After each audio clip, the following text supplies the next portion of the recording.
ধন্যবাদ ঐন্দ্রি উর্বিকে। আমি একটু ঐন্দ্রি এবং উর্বিকে মঞ্চে যাচ্ছি, মাইকগুলো নাও। তোমাদের মাঝে কে ঐন্দ্রি কে উর্বি, সবাইকে পরিচয় দাও। আমি ঐন্দ্রি ও উর্বি। আমরা চিনবো কি হবে তোমাদের? আমার নাকের এখানে দর্শক মন্ডলী, আপনারা কেউ চিনতেছেন কে উর্বি কে ঐন্দ্রি? আপনারা কেউ চিনতেছেন? জোরে বলো, জোরে বলো, পরিচয় দাও। আমি ঐন্দ্রি আর ও হচ্ছে আমার ছোট বোন উর্বি। ছোট বোন উর্বি। দেখেন তো কে ছোট কে বড়।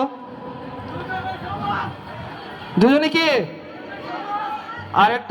আরেকটা পদ্ধতি বুঝায় তো, কে ঐন্দ্রি কে উর্বি। আমার গলার হাতটা এরকম আর ওর গলার হাতটা এরকম। এবার বুঝা গেছে সবার? জোরে একটা হাত তালি ঐন্দ্রি উর্বির জন্য। দর্শক মন্ডলী, দুপুর তো অনেক হলো।